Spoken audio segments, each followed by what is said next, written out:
Well, thank you very much, Larry. It's great to be back in beautiful Davos, Switzerland, and to address so many respected business leaders, so many friends, few enemies, and all of the distinguished guests. It's a who's who, I will say that. I've come to this year's World Economic Forum with truly phenomenal news from America. Yesterday marked the one-year anniversary of my inauguration, and today, after 12 months back in the White House, our economy is booming, growth is exploding, productivity is surging, investment is soaring, incomes are rising, inflation has been defeated, our previously open and dangerous border is closed and virtually impenetrable. And the United States is in the midst of the fastest and most dramatic economic turnaround in our country's history. Under the Biden administration, America was plagued by the nightmare of stagflation, meaning low growth and high inflation, a recipe for misery, failure, and decline. But now, after just 1 year of my policies, we are witnessing the exact opposite: virtually no inflation and extraordinarily high economic growth. Growth like I believe you'll see very shortly our country has never seen before, perhaps no country has ever seen before. Over the past 3 months, core inflation has been just 1.6%. Meanwhile, fourth quarter growth is projected to be 5.4%, far greater than anybody other than myself and a few others had predicted. Since the election, the stock market has set 52 all-time high records. So that's in 1 year, 52 records, adding $9 trillion in value to retirement accounts, 401ks, and people's savings. People are doing very well. They're very happy with me. Since my inauguration, we've lifted more than 1.2 million people off of food stamps, and after 4 years, in which Biden secured less than $1 trillion of new investment in our country. Think of that, $1 trillion, substantially less than that. In 4 years, we've secured commitments for a record-breaking $18 trillion, and we think when the final numbers come out, they'll be closer to $20 trillion of investment. That's never been done by any country at any time, not even close. Just over 1 year ago, under the radical left Democrats, we were a dead country. Now we are the hottest country anywhere in the world. In fact, the United States economy is on pace to grow at double the rate that was projected by the IMF just last April. And with my growth and tariff policies, it should be much higher. I really believe we can be much higher than that. And this is all great news, and it's great for all nations. The USA is the economic engine on the planet, and when America booms, the entire world booms. It's been the history. When it goes bad, it goes bad. You all follow us down, and you follow us up, and we're at a point that I don't believe we've ever been. I never thought we could do it this quickly. My biggest surprise is I thought it would take more than a year, maybe like a year and 1 month. It's happened very quickly. This afternoon, I want to discuss how we have achieved this economic miracle, how we intend to raise living standards for our citizens to levels never seen before, and perhaps how you too and the places where you come from can do much better by following what we're doing, because certain places in Europe are not even recognizable, frankly, anymore. They're not recognizable. And we can argue about it, but there's no argument. Friends come back from different places. I don't want to insult anybody and say I don't recognize it. And that's not in a positive way. That's in a very negative way. And I love Europe, and I want to see Europe go good, but it's not heading in the right direction. In recent decades, it became conventional wisdom in Washington and European capitals that the only way to grow a modern Western economy was through ever-increasing government spending, unchecked mass migration, and endless foreign imports. The consensus was that so-called dirty jobs and heavy industry should be sent elsewhere, that affordable energy should be replaced by the Green New Scam, and that countries could be propped up by importing new and entirely different populations from faraway lands. This was the path that Sleepy Joe Biden administration and many other Western governments very foolishly followed, turning their backs on everything that makes nations rich and powerful and strong. And there's so much potential in so many nations. The result was record budget and trade deficits and a growing sovereign deficit driven by the largest wave of mass migration in human history. We've never seen anything like it. Quite frankly, many parts of our world are being destroyed before our very eyes, and the leaders don't even understand what's happening. And the ones that do understand aren't doing anything about it. Virtually all of the so-called experts predicted my plans to end this failed model would trigger a global recession and runaway inflation. But we have proven them wrong. It's actually just the opposite. In 1 year, our agenda has produced a transformation like America has not seen in over 100 years. Instead of closing down energy plants, we're opening them up. Instead of building ineffective, money-losing windmills, we're taking them down and not approving any.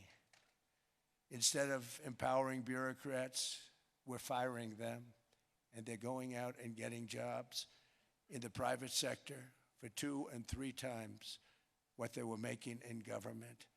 So they started off hating me when we fired them, and now they love me. Instead of raising taxes on domestic producers, we're lowering them and raising tariffs on foreign nations to pay for the damage that they've caused. In 12 months, we have removed over 270,000 bureaucrats from the federal payrolls, the largest single-year reduction in government employment since the end of World War II. Nobody thought that was coming, but we had no choice. To make a country great, you can't have all federal jobs. We've cut federal spending by $100 billion and slashed the federal budget deficit by 27% in the single year. It's going to go down quite a bit more from that, driving inflation way down from the record highs of the Biden administration.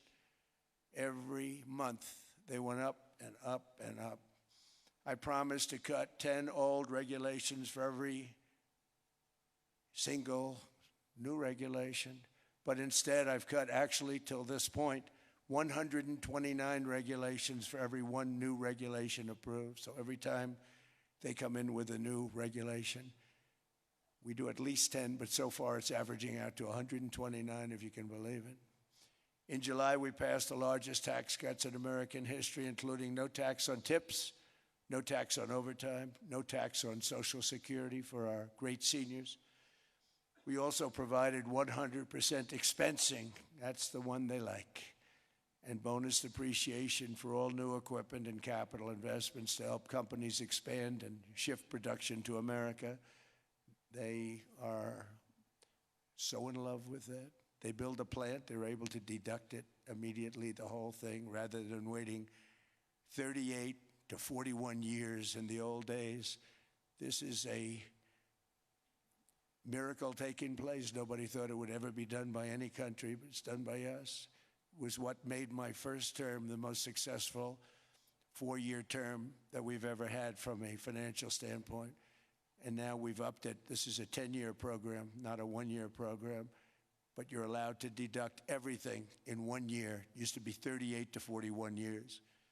With tariffs, we've radically reduced our ballooning trade deficit, which was the largest in world history. We were losing more than $1 trillion every single year, and it was just wasted. It was going to waste. But in 1 year, I slashed our monthly trade deficit by a staggering 77%, and all of this with no inflation, something everyone said could not be done. There were a couple of brilliant people that actually thought I was doing the right thing. I thought I was doing the right thing. Now they all think I'm doing the right thing because they can't believe the numbers. American exports are now up by more than $150 billion. Domestic steel production is up by 300,000 tons a month, and it's doubling over the next 4 months. It's doubling and tripling, and we have steel plants being built all over the country. Nobody thought they'd see that. Factory construction is up by 41%, and that number is really going to skyrocket right now because that's during a process that they're putting in to get their approvals, and we've given very, very quick, fast approvals. In the process, we've made historic trade deals with partners covering 40% of all U.S. trade. Some of the greatest companies and countries in the world. We have countries as our partner, too. The European nations, Japan, South Korea. They're our partners. They've gone into massive deals with us, especially on oil and gas.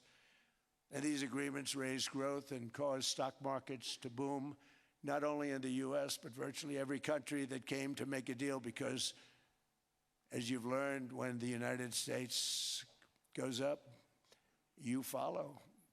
It's really become a staple. In America, I've stopped the nation-wrecking energy policies that drive up prices while sending jobs and factories to the world's worst polluters. They are indeed polluters. Under Sleepy Joe Biden, new domestic oil and gas leases fell by 95%. Think of that. And they wonder, why was gasoline going up so fast? The gasoline actually topped $5 a gallon, and some places $7 a gallon, and more than 100 major power plants were violently shut down by incompetent people that had no idea what the hell they were doing. Under my leadership, U.S. natural gas production is at an all-time high, by far. U.S. oil production is up by 730,000 barrels a day, and last week we picked up 50 million barrels from Venezuela alone. Venezuela has been an amazing place for so many years, but then they went bad with their policies. 20 years ago, it was a great country, and now it's got problems, but we're helping them. And those 50 million barrels, we're going to be splitting up with them, and they'll be making more money than they've made in a long time. Venezuela is going to do fantastically well. We appreciate all of the cooperation we've been giving. We've been giving great cooperation. Once the attack ended, and they said, let's make a deal. More people should do that. But Venezuela is going to make more money in the next 6 months than they've made in the last 20 years. Every major oil company is coming in with us. It's amazing. It's a beautiful thing to see. The leadership of the country has been very good. They've been very, very smart. The price of gasoline is now below $2.50 a gallon in many states, $2.30 a gallon in most states, and will soon be averaging less than $2 a gallon. In many places, it's already down even lower, $1.95 a gallon. Numerous states are at $1.99, numbers that nobody has heard for years. Actually, since my last administration, we got it down to around those numbers. I've signed an order directing and approval of many new nuclear reactors. We're going heavy into nuclear. I was not a big fan because I didn't like the risk, the danger, but they have the progress they've made with nuclear is unbelievable, and the safety progress they've made is incredible. We're very much into the world of nuclear energy, and we can have it now at good prices and very, very safe. And we're leading the world in AI by a lot. We're leading China by a lot. I think President Xi respects what we've done, in part because I've allowed these big companies building these massive buildings to build their own electric capacity. They're building their own power plants, which, when added up, is more than any country anywhere in the world is doing. I read recently an article in the Wall Street Journal that China's creating so much energy, and they are. I got to hand it to them. But we're creating as much or more, and we're letting them do that. I'm very proud of it. It was my idea. I said, you can't create this much energy. We needed more than double the energy currently in the country just to take care of the AI plants. And I said, we can't do that. We have an old grid system. And I came up with the idea, you know, you people are brilliant, you have a lot of money. Let's see what you can do. You can build your own electric generating plants. And they looked at me, they didn't believe me. All of the names that are, I think, in the room right now, if you want to know the truth, they didn't believe it. And I said, no, you can't. They came back 2 weeks and they didn't have the plant. They said, we thought you were kidding. I said, no, not only am I not kidding, you're going to have your approvals within 2 weeks. I always say nuclear will take 3 weeks. But most aren't going that. They're going oil and gas. They're even going coal in some cases. Because of my landslide election victory, the United States avoided the catastrophic energy collapse which befell every European nation that pursued the Green New Scam, perhaps the greatest hoax in history. The Green New Scam, windmills all over the place, destroy your land, destroy your land. Every time that goes around, you lose $1,000. You're supposed to make money with energy, not lose money. Here in Europe, we've seen the fate that the radical left tried to impose on America. They tried very hard. Germany now generates 22% less electricity than it did in 2017. And it's not the current chancellor's fault. He's solving the problem. He's going to do a great job. But what they did before he got there, I guess that's why he got there. And electricity prices are 64% higher. The United Kingdom produces just 1/3 of the total energy from all sources that it did in 1999. Think of that, 1/3. And they're sitting on top of the North Sea, one of the greatest reserves anywhere in the world, but they don't use it. And that's one reason why their energy has reached catastrophically low levels with equally high prices. High prices, very low levels. Think of that, 1/3. And you're sitting on top of the North Sea. And they like to say, well, you know, that's depleted. It's not depleted. It's got 500 years. They haven't even found the oil. The North Sea is incredible. They don't let anybody drill. Environmentally, they don't let them drill. They make it impossible for the oil companies to go. They take 92% of the revenues. So the oil companies say, we can't do it. They came to see me. Is there anything you can do? I want Europe to do great. I want UK to do great. Sitting on one of the greatest energy sources in the world, and they don't use it. In fact, their electricity prices have soared 139%. There are windmills all over Europe. There are windmills all over the place, and they are losers. One thing I've noticed is that the more windmills a country has, the more money that country loses and the worse that country is doing. China makes almost all of the windmills, and yet I haven't been able to find any wind farms in China. Did you ever think of that? It's a good way of looking at it. They're smart. China's very smart. They make them, they sell them for a fortune. They sell them to the stupid people that buy them, but they don't use them themselves. They put up a couple of big wind farms, but they don't use them. They just put them up to show people what they could look like. They don't spin. They don't do anything. They use a thing called coal, mostly. But China goes with the coal. They go with oil and gas. They're starting to look at nuclear a little bit. And they're doing just fine. They make a fortune selling the windmills, though. And I think really that's one that they wouldn't be surprised if it stopped. They are shocked that it continues to go. They're very friendly with me.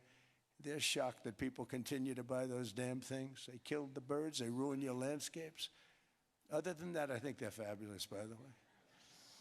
Stupid people buy them.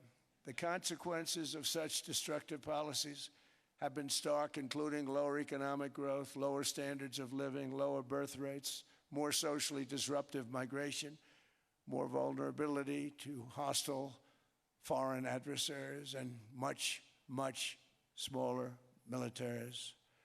The United States cares greatly about the people of Europe. We really do. I mean, look, I am derived from Europe. Scotland and Germany, 100% Scotland, my mother, 100% German, my father. And we believe deeply in the bonds we share with Europe. as a civilization. I want to see it do great. That's why issues like energy, trade, immigration, and economic growth must be central concerns to anyone who wants to see a strong and united West, because Europe and those countries have to do their thing. They have to get out of the culture that they've created over the last 10 years. It's horrible what they're doing to themselves. They're destroying themselves. These beautiful, beautiful places. We want strong allies, not seriously weakened ones. We want Europe to be strong. Ultimately, these are matters of national security, and perhaps no current issue makes the situation more clear than what's currently going on with Greenland. Would you like me to say a few words of Greenland? I was going to leave it out of the speech, but I think I would have been reviewed very negatively. I have tremendous respect for both the people of Greenland and the people of Denmark, tremendous respect. But every NATO ally has an obligation to be able to defend their own territory. And the fact is, no nation or group of nations is in any position to be able to secure Greenland other than the United States. We're a great power, much greater than people even understand. I think they found that out 2 weeks ago in Venezuela. We saw this in World War II when Denmark fell to Germany after just 6 hours of fighting and was totally unable to defend either itself or Greenland. So the United States was then compelled, we did it, we felt an obligation to do it, to send our own forces to hold the Greenland territory. And hold it we did, at great cost and expense. They didn't have a chance of getting on it, and they tried. Denmark knows that. We literally set up bases on Greenland for Denmark. We fought for Denmark. We weren't fighting for anyone else. We were fighting to save it for Denmark. Big, beautiful piece of ice. It's hard to call it land. It's a big piece of ice. But we saved Greenland and successfully prevented our enemies from gaining a foothold in our hemisphere. So we did it for ourselves also. And then after the war, which we won it big. Without us, right now you'd all be speaking German and a little Japanese, perhaps. After the war, we gave Greenland back to Denmark. How stupid were we to do that? But we did it. But we gave it back. But how ungrateful are they now? So now our country and the world face much greater risks than it did ever before because of missiles, because of nuclear, because of weapons of warfare that I can't even talk about. 2 weeks ago, they saw weapons that nobody ever heard of. They weren't able to fire one shot at us. They said, what happened? Everything was discombobulated. They said, we've got them in our sights. Press the trigger, and nothing happened. No anti-aircraft missiles went up. There was one that went up about 30 feet and crashed down right next to the people that sent it. They said, what the hell is going on? Those defensive systems were made by Russia and by China. So they're going to go back to the drawing boards, I guess. Greenland is a vast, almost entirely uninhabited and undeveloped territory. It's sitting undefended in a key strategic location between the United States, Russia, and China. That's exactly where it is, right smack in the middle. Wasn't important nearly when we gave it back. You know, when we gave it back, it wasn't the same as it is now. It's not important for any other reason, you know. Everyone talks about the minerals. There's so many places. There's no rare earth. No such thing as rare earth. There's rare processing. But there's so much rare earth. And to get to this rare earth, you got to go through hundreds of feet of ice. That's not the reason we need it. We need it for strategic national security and international security. This enormous unsecured island is actually part of North America on the northern frontier of the Western Hemisphere. That's our territory. It is therefore a core national security interest of the United States of America. And in fact, it's been our policy for hundreds of years to prevent outside threats from entering our hemisphere. And we've done it very successfully. We've never been stronger than we are now.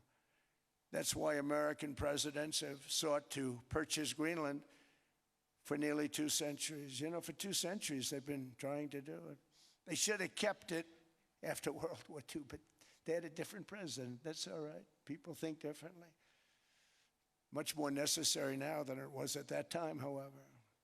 In 2019, Denmark said that they would spend over $200 million to strengthen Greenland's defenses. But as you know, they spent less than 1% of that amount. 1%. There's no sign of Denmark there. And I say that with great respect for Denmark, whose people I love, whose leaders are very good. It's the United States alone that can protect this giant mass of land, this giant piece of ice, develop it and improve it and make it so that it's good for Europe and safe for Europe and good for us. And that's the reason I'm seeking immediate negotiations to once again discuss the acquisition of Greenland by the United States, just as we have acquired many other territories throughout our history, as many of the European nations have. They've acquired. There's nothing wrong with it. Many of them, some went in reverse, actually, if you look. Some had great, vast wealth, great, vast lands all over the world. They went in reverse. They're stuck back where they started. That happens too. But some grow. But this would not be a threat to NATO. This would greatly enhance the security of the entire alliance, the NATO alliance. The United States is treated very unfairly by NATO. I want to tell you that. And when you think about it, nobody can dispute it. We give so much and we get so little in return. And I've been a critic of NATO for many years. And yet I've done more to help NATO than any other president by far, than any other person. You wouldn't have NATO if I didn't get involved in my first term. The war with Ukraine is an example. We are thousands of miles away, separated by a giant ocean. It's a war that should have never started, and it wouldn't have started if the 2020 U.S. presidential election weren't rigged. It was a rigged election. Everybody now knows that. They found out. People will soon be prosecuted for what they did. It's probably breaking news, but it should be. It was a rigged election. You can't have rigged elections. You need strong borders, strong elections, and ideally a good press. I always say it. Strong borders, strong elections, free, fair elections, and a fair media. The media is terrible. It's very crooked. It's very biased, terrible. But someday it'll straighten out because it's losing all credibility. Think of it. When I went in a landslide, a giant landslide, won all 7 swing states, won the popular vote, won everything, and they only get negative press.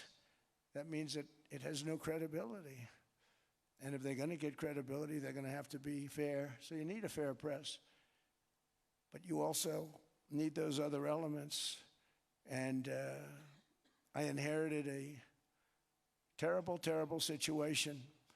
If you look, the border was open. The inflation was raging. Everything was bad with the United States when I came into office. But I also inherited a mess with Ukraine and Russia, something that would have never happened. And I know Putin very well. He and I would discuss Ukraine. It was the apple of his eye, but he wasn't going to do anything. I said, Vladimir, you're not doing it. He would never have done it. It was terrible what happened. I could see it happening, too. After I left, I could see it happening. Biden had given Ukraine and NATO $350 billion, a staggering sum, $350 billion. I came in, and just like the southern border, just like inflation, just like our economy, I said, wow, this place is in trouble, meaning our country. All of these things were out of control. But the border was out of control. We fixed it with the strongest border anywhere in the world. And I've now been working on this war for 1 year, during which time I settled 8 other wars. India, Pakistan. I settled other wars that were Vladimir Putin called me, Armenia, Azerbaijan, He said, I can't believe you settled that one. They were going on for 35 years. I settled it in one day. And President Putin called me. He said, you know, I can't believe I've worked on that war for 10 years trying to settle it. I couldn't do it. I said, do me a favor, focus on settling your war. Don't worry about that one.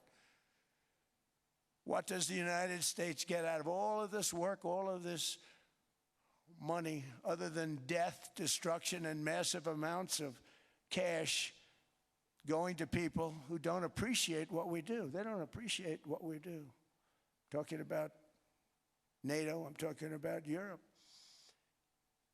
They have to work on Ukraine. We don't. The United States is very far away. We have a big, beautiful ocean separating us. We have nothing to do with it.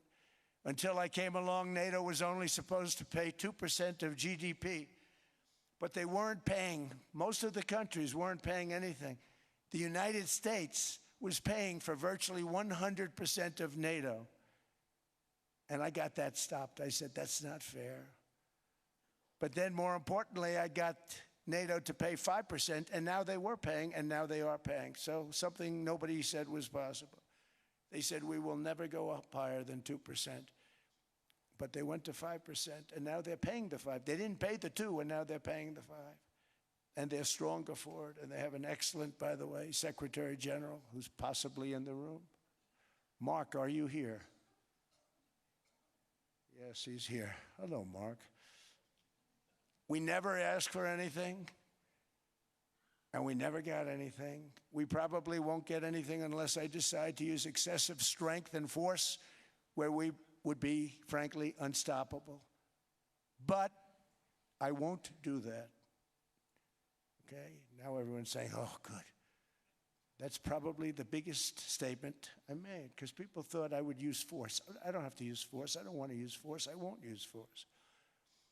All the United States is asking for is a place called Greenland, where we already had it as a trustee, but respectfully returned it back to Denmark not long ago after we defeated the Germans, the Japanese, the Italians, and others in World War II. We gave it back to them.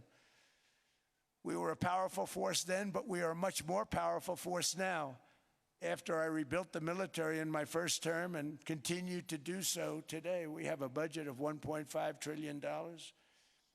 We're bringing back battleships. The battleship is 100 times more powerful than the great battleships you saw in World War II, those great, big, gorgeous ships, the Missouri, the Iowa, the Alabama.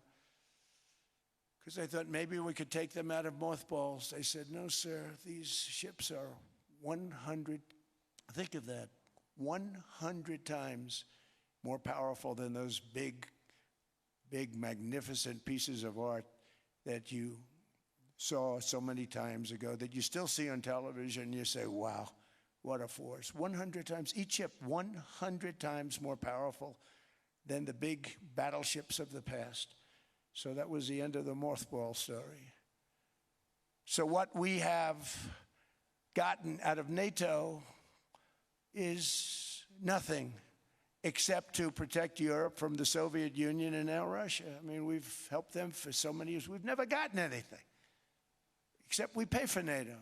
And we paid for many years until I came along. We paid for, in my opinion, 100% of NATO because they weren't paying their bills. And all we're asking for is to get Greenland, including right title and ownership, because you need the ownership to defend it. You can't defend it on a lease. Number one, legally it's not defensible that way, totally. And number two, psychologically, who the hell wants to defend a license agreement or a lease, which is a large piece of ice in the middle of the ocean where if there is a war, much of the action will take place on that piece of ice. Think of it. Those missiles would be flying right over the center of that piece of ice. All we want from Denmark for national and international security and to keep our very energetic and dangerous potential enemies at bay is this land on which we're going to build the greatest golden dome ever built. We're building a golden dome that's going to, just by its very nature, going to be defending Canada. Canada gets a lot of freebies from us, by the way. They should be grateful also, but they're not. I watched your Prime Minister yesterday. He wasn't so grateful. But they should be grateful to us. Canada lives because of the United States. Remember that, Mark, the next time you make your statements. What we did for Israel was amazing, but that's nothing compared to what we have planned for the United States, Canada, and the rest of the world. We are going to build a dome like no other. We did it for Israel. And by the way, I told Bibi, stop taking credit for the dome. That's our technology. That's our stuff. But they had a lot of courage, and they were good fighters, and they did a good job, and we wiped out the Iran nuclear threat like nobody can believe. Nobody's ever seen anything like it. That, Venezuela, taking down Soleimani, wiping out al-Baghdadi when he tried to reinstitute ISIS. We did a lot. I did a lot of big things, all perfectly executed. Everyone was perfectly executed. Somebody told me that, a military expert told me, "Sir, everything you've done has been perfectly executed." I said, "I know." So other presidents have spent, whether foolishly or not, trillions and trillions of dollars on NATO and gotten absolutely nothing in return. We've never asked for anything. It's always a one-way street. Now they want us to help them with Ukraine. And we say, we're going to. I'm really helping, not even them. I want to see, last week, if you saw, it was 10,000 soldiers, but last month it was 31,000 soldiers died. 31,000. That's this room times, the number of people in this room times 30. Think of it. 30,000 soldiers died in 1 month. The month before it was 27,000. The month before that it was 28,000. The month before that it was 25,000. It's a bloodbath over there. And that's what I want to stop. It doesn't help the United States, but these are souls. These are young people. Look like you, look like some of you right in the front row. They go to war. Their parents are so proud. Oh, there he goes, comes back. 2 weeks later, they get a call, your son's head's been blown off.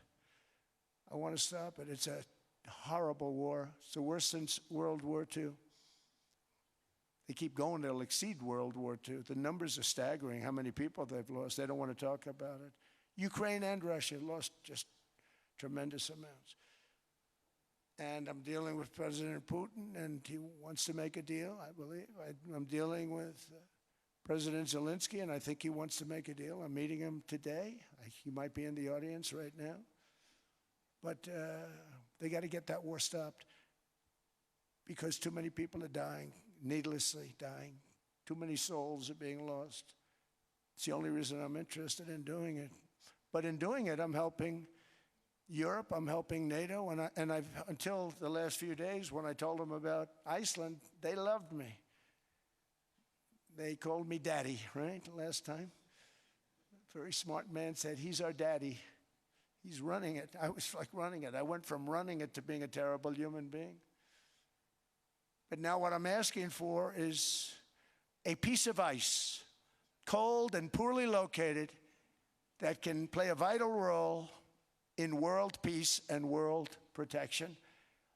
It's a very small ask compared to what we have given them for many, many decades.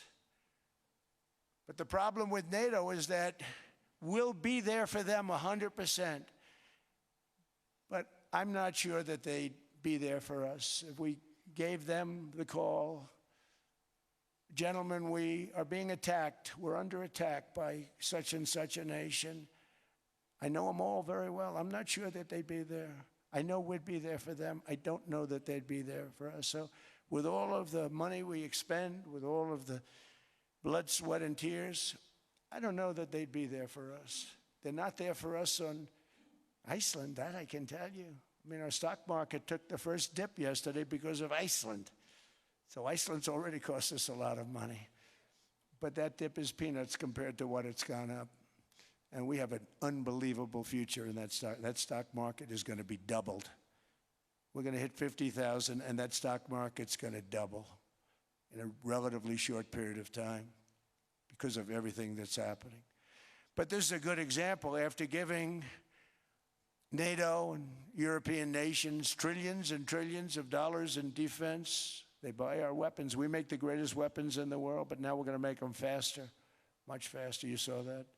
I put a cap on the salaries, and I put no buybacks, no stock buybacks, no various other things that they were doing.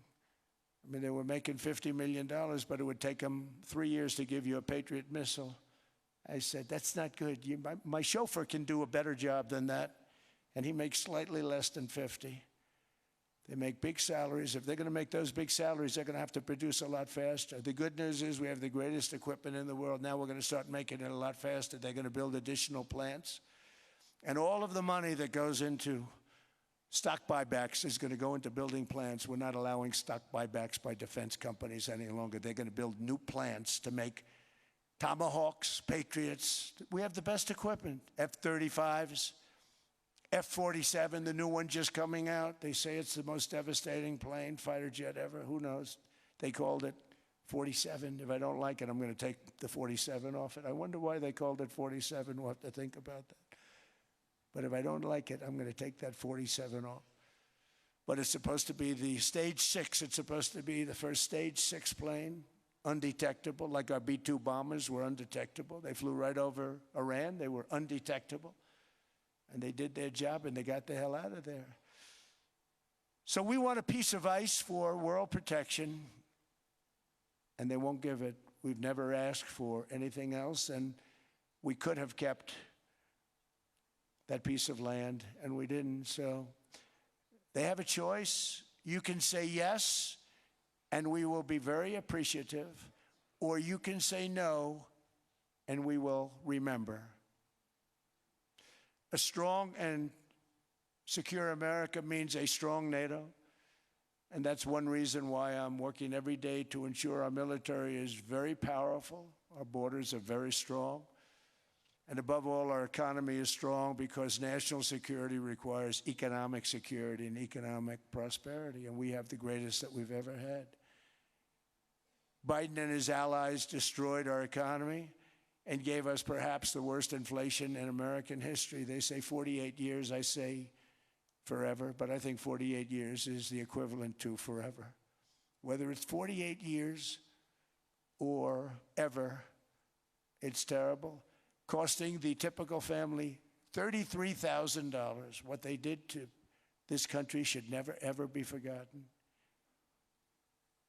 It's early, but he has to be rated as the worst president we've ever had by far. The auto pen did much of the damage. The auto pen, he was the auto pen president, because I don't believe a sane president would have ever signed the kind of things that he signed. But now grocery prices, energy prices, airfares, mortgage rates, rent, and car payments are all coming down, and they're coming down fast. We inherited a mess, but we've done a hell of a job in 12 months. Under my most favored nation policy for drug prices, the cost of prescription drugs is coming down by up to 90%, depending on the way you calculate. You could also say 5, 6, 7, 800%. There are two ways of figuring that. But we have a favored nations policy that every president wanted, no president was able to get. I got it, and other nations approved it. And I had to use tariffs in order to get it because they said, no way. In other words, a pill that costs 10% in London costs $130. Think it costs $10 in London, costs $130 in New York or in Los Angeles. And I'd say, boy, that's bad. Friends of mine would say, you know, we go to London, you can buy the stuff for nothing. We go all over the world, we can buy it for nothing. Because basically America was subsidizing every nation in the world because presidents allowed them to get away with it. It became very tough. So when I called up Emmanuel Macron, I watched him yesterday with those beautiful sunglasses. What the hell happened?